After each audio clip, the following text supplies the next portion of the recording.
बहराइच में सांप्रदायिक हिंसा तो धीरे धीरे अब शांत हो गई है, लेकिन लोगों का आक्रोश शांत नहीं हो रहा है। ये बहराइच का कलेक्ट्रेट परिसर है। यहाँ परशुराम सेवा संस्थान के तमाम लोग मौजूद हैं। अपनी शिकायतों को, 9 सूत्री मांगों को लेकर यहाँ पर आए हैं। हम जानने का प्रयास करेंगे, कोशिश करेंगे कि क्या उनकी मंशा है, क्या आक्रोश है जो आज उनको बहराइच के जिलाधिकारी कार्यालय आना पड़ा है, और कौन सी ऐसी 9 सूत्रीय मांगे हैं जो उनकी पूरी नहीं हो रही है। हम शुरुआत करेंगे, प्रदेश के यहाँ जिलाध्यक्ष जी मौजूद हैं, उनसे बात करेंगे। प्रदेश अध्यक्ष जी, ये बताइए क्या नाम पड़ेगा आपका? मेरा नाम पंडित महेंद्र तिवारी है।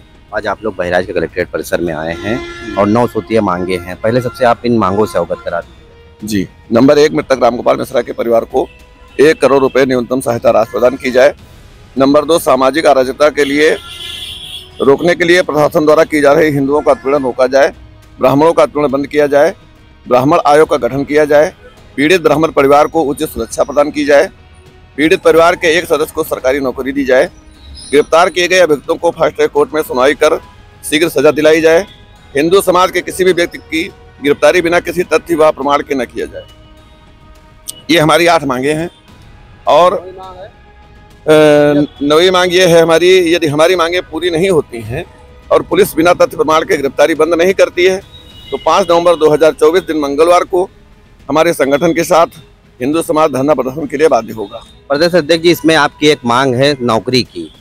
तो अभी हाल फिलहाल में देखा गया था, जो पीड़ित परिवार है वो जाके माननीय मुख्यमंत्री से मिला है और वहां से आश्वासन भी मिला है नौकरी का, बावजूद इसके भी आप उसमें एक मांग शामिल कर रखे हैं। इसको किस तरह लेते हैं? चलिए, मुख्यमंत्री जी ने जो किया अच्छा किया है उन्होंने परिवार के लिए, परंतु जहां तक हमें विश्वास है कि नौकरी मिलना असंभव है, क्योंकि पढ़ाई का उसमें बाधा हो सकती है, परंतु जैसे जिस तरह से उस बिटिया की शिक्षा है उस हिसाब से उसको नौकरी जरूर दिया जाए। तो क्या आपको विश्वास नहीं है जो मुख्यमंत्री जी ने कहा है नौकरी की बात और 10 लाख रुपए की? नहीं, विश्वास है। मुख्यमंत्री जी जो कहे हैं वो करेंगे भी, लेकिन हम लोग अपनी मांग रखे हैं, मांग भी कर रहे हैं, और यदि उनको नौकरी मिल जाती है तो बहुत अच्छा है। अच्छा प्रदेश अध्यक्ष जी, ये बताइए, जो घटना सांप्रदायिक हिंसा वाली बहराइच में घटी, क्या इसमें तथ्य हैं? किसको आप दोषी मानते हैं? क्या कुछ होता जो ये घटनाएं न होती?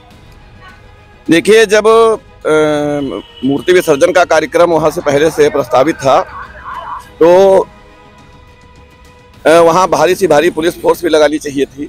पुलिस प्रशासन की व्यवस्था होनी चाहिए, क्योंकि वो टोटल मुस्लिमों का गांव है और मुस्लिम क्षेत्र से होकर के मूर्तियां गुजर रही थीं। उसी में अराजक तत्वों ने पत्थर वगैरह बरसाए, उसी में विवाद हुआ, गोली मारी गई, रामगोपाल मिश्रा शहीद हुए। तो ऐसी घटना ना होती है, प्रशासन अलर्ट होता। मतलब इसमें पूरा का पूरा दोष आप प्रशासन का मान? बिल्कुल प्रशासन। तो यहाँ पर प्रदेश अध्यक्ष जी से बात करने के लिए कुछ साथी और भी हैं, जिलाध्यक्ष भी मौजूद हैं, उनसे भी बात करेंगे। कौन है जिलाध्यक्ष? श्रावस्ती जिलाध्यक्ष मौजूद हैं, तो उनसे भी हम बात करेंगे। और उनसे हम सीधा सवाल मेरा ये रहेगा बुलडोजर को लेकर। प्रदेश अध्यक्ष जी, जो सांप्रदायिक हिंसा हुई उसमें आप लोगों की जो 9 सूत्रीय मांगे हैं, उस पर बुलडोजर एक्शन की भी बात आई, PWD की तरफ से नोटिस चस्पा की गई, इसको आप किस तरह लेते हैं?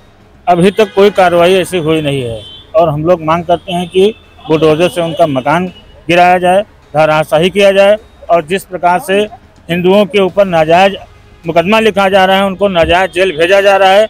कोई व्यक्ति अगर बाजार में कहीं केले पे अगर वो केला खरीद रहा है उसके ऊपर मुकदमा लिखा जा रहा है, ये सरासर गलत है।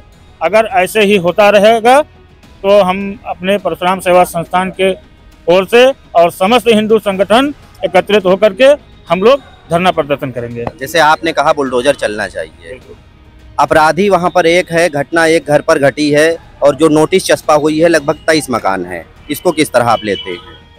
क्या आपका मानना है कि जो और भी मकान है उस पर चलना चाहिए बुलडोजर? बिल्कुल चलना चाहिए, उसमें जांच हो करके जो जिनको दोषी पाया जाए उन सबके ऊपर कार्रवाई होना चाहिए। तो ये जिलाध्यक्ष जी हैं श्रावस्ती के, इन्होंने साफ तौर पर कहा है जो दोषी हों उनके घर पर अवश्य बुलडोजर चलना चाहिए।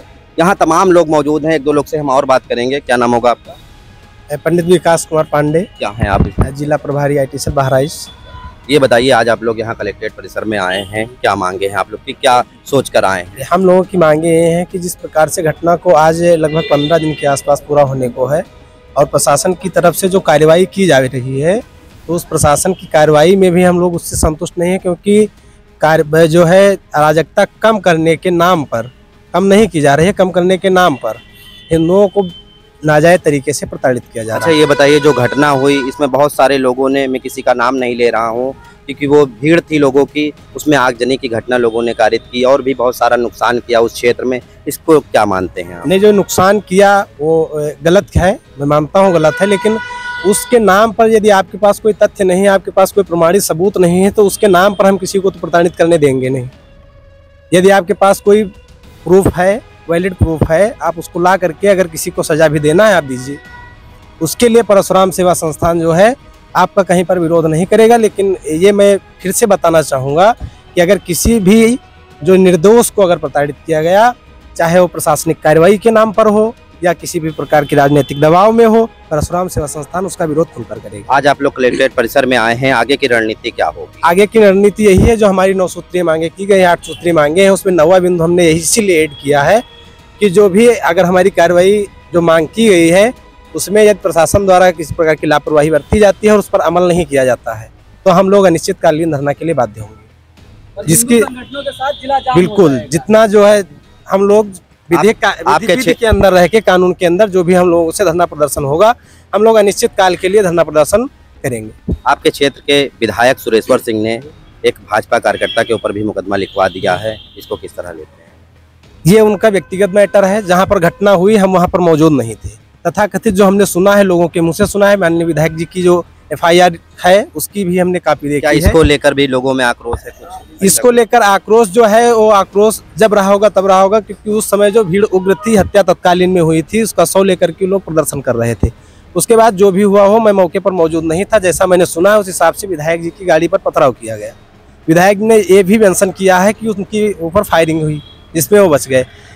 लेकिन जो उसमें एक गिरफ्तारी हुई है पंडित पुंडरीक पांडे जी की, मैं बताना चाहूँगा कि उनकी जो है जो FIR उन पर दर्ज की गई है उसके विषय में ये बताना चाहूँगा कि पहली बात तो बहुत ही योग्य आदमी, पढ़ा लिखा व्यक्ति अराजकता में कभी सम्मिलित नहीं होगा।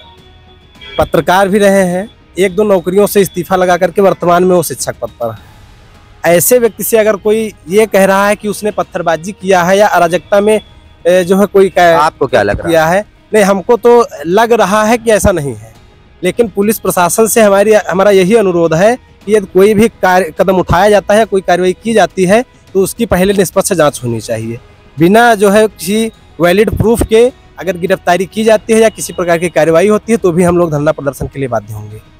तो ये परशुराम संस्थान के लोग हैं, अलग अलग लोग थे, अलग अलग बातें इन्होंने कही है। बहराइच के कलेक्ट्रेट परिसर में आकर अपनी 9 सूत्रीय मांगों को मजिस्ट्रेट को सौंपा है। अब ये देखने वाली बात होगी जो इनकी मांगे हैं वो कितनी कारगर साबित होती है। बहराइच के कलेक्ट्रेट परिसर से लोकल 18 के लिए बिन्नू वाल्मीकि की रिपोर्ट।